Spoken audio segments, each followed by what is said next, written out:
Alright friends, तो अभी जो हमारा नेक्स्ट जो है that is mid point theorem and this topic we have taken as an part of the most expected questions, right, जो कि आपके आने की जो चांसेस हैं that is more than 95% in your final examination. ठीक है, mid point theorem basically it is a part of your triangles. ठीक है, very easy but most confusing. सबसे पहली बात है कि इसमें आपको स्टेटमेंट जो है आपको बिल्कुल ध्यान से पढ़ना है। इसका स्टेटमेंट क्या कह रहा है, ठीक है ना, बिकॉज इसके जो स्टेटमेंट है काफी कंफ्यूजिंग इसका स्टेटमेंट है।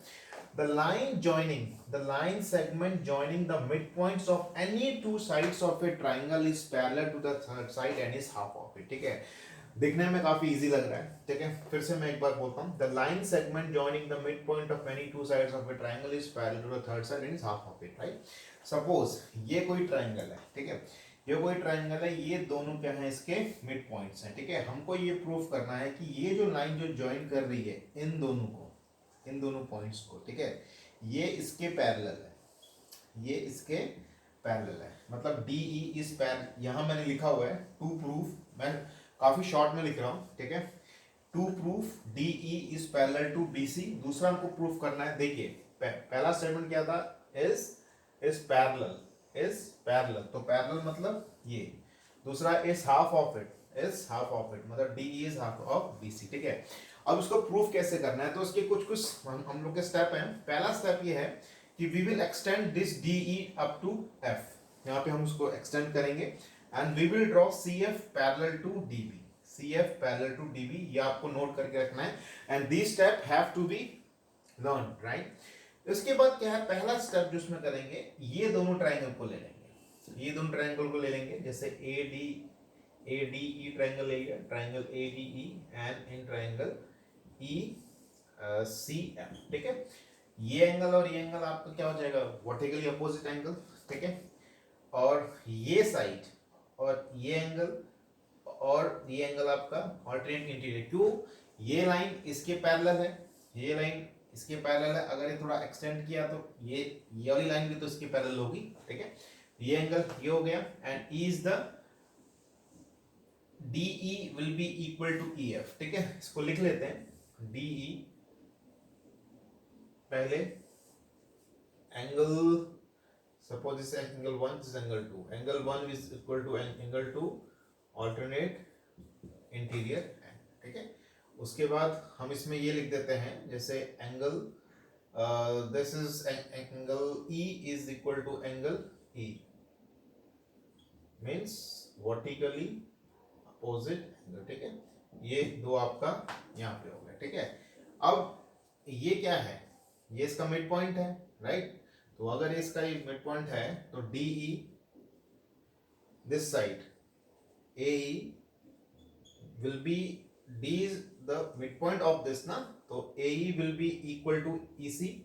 ठीक है, from A S A this triangle is congruent to this triangle. ठीक है, तो बेसिकली आपको ये याद रखना है कि आपको पहला जो आपका स्टेप रहेगा that will be to make this two triangle as congruent triangle. इसी पे पूरी कहानी आपकी शुरू हो जाएगी। ठीक है, जब ये दोनों ट्राइंगल आपके कॉन्ग्रुएंट हो गए तो वी कैन राइट, यहां मैंने पहले से लिख दिया है कि AD is equal to F C, AD यहां भी लिख देता हूं, AD is equal to F C, क्यों, CPCT। ठीक है, DE is equal to EF, DE is equal to EF, क्यों, सेम CPCT से। तो ये हमारे दो पॉइंट यहाँ पे हम लोग के आ चुके हैं। ठीक है, अब देखिए बिल्कुल ध्यान से आपको देखना है। ठीक है, CF यहाँ पे हमने ये ड्रॉ किया था, यहां तक समझ में आया होगा आप लोग को, मैं थोड़ा शॉर्ट में कर रहा हूं। CF is equal to DB, ये हमको यहाँ दिया हुआ है, हमने यहाँ पे ये प्रूफ किया हुआ है कि AD is equal to FC। ठीक है, ये हमने प्रूफ किया हुआ है AD is equal to FC, but AD is also equal to DB। AD is equal, क्योंकि ये क्या है, इसका मिड पॉइंट है। ठीक है, तो मैं DB is equal to FC लिख सकता हूँ, DB is equal to FC लिख सकता हूँ and from here I can write that अगर DB is equal to FC है, FC is parallel to DB, मतलब this one DF will be parallel to BC। ये पैरेललोग्राम हो गया ना हमारा। अब जैसे FC और DB आपका सेम आ गया, मतलब ये और ये आपका सेम आ गया और पैरेलल आ गया, ये आपका पैरेलल सेम आ गया। अगर ये अगर पैरेलल तो ये पूरा आपका क्या बन गया, पैरेललोग्राम बन गया। मतलब DBFC इज एन पैरेललोग्राम। यदि अगर पैरेललोग्राम है तो ये साइड और ये साइड भी क्या हो जाएंगी आपकी, सेम हो जाएंगी, पैरेलल हो जाएंगी। मतलब DF is also parallel to BC, but हमको तो ये प्रूफ करना है कि DE is parallel to BC। अगर DF पैरेलल है तो DE भी तो पैरेलल होगा, तो DE is parallel to BC। ठीक है, तो ये पहला वाला पार्ट हमारा प्रूफ हुआ है। अब दूसरा इसका जो पार्ट है दैट इज इंपॉर्टेंट। ठीक है, दूसरे पार्ट में हमको ये प्रूफ करना है कि DE is half of BC। ठीक है, ये तो बहुत ही इजी है। ठीक है, अब देखिए DE जो है हाफ ऑफ BC। ठीक है, तो DE को मैं क्या लिख सकता हूँ, टू टाइम्स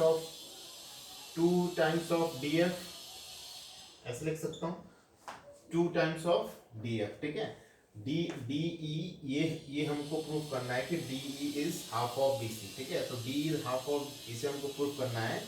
तो आई कैन राइट DE जो है, पहले तो हम इसको ऐसे लिख लेते हैं कि DF is equal to BC।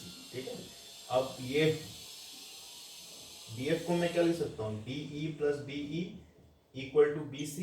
ये 2 टाइम्स क्या आ गया, DE, therefore BC DE equal to half of BC। ठीक है, तो बेसिकली क्या है आपको, अच्छा हाँ, पहली चीज तो है, मैंने DF को DE प्लस DE क्यों लिख दिया, क्योंकि DE is equal to EF, हमने पहले प्रूफ ये किया हुआ है। ठीक है, तो ये काफी मतलब उसमें 2-3 स्टेप आपको मेन, पहला आपको ये पहला आपको स्टेप ये रखना है कि आपको इन दोनों को आपको क्या प्रूफ करना है, कॉन्ग्रुएंट प्रूफ करके क्या होगा कि ये साइड और ये साइड आपकी क्या आ जाएगी, सेम आ जाएगी। और हमको ये साइड और ये साइड तो सेम दी हुई है, तो ये तो फिर ये और ये क्या क्या हो जाएगा, हमारा पैरेलल हो जाएगा। ठीक है, जब ये और ये हमारा पैरेलल हो जाएगा तो ये क्या बन जाएगा, एक पैरेललोग्राम बन जाएगा हमारा। वहां से हम इसको सॉर्ट आउट कर सकते हैं। ठीक है, कोई भी अगर क्वेरी होता है तो आप मुझे 9521460239 में आप मुझे कॉल कर सकते हैं। ठीक है, टिल देन थैंक यू।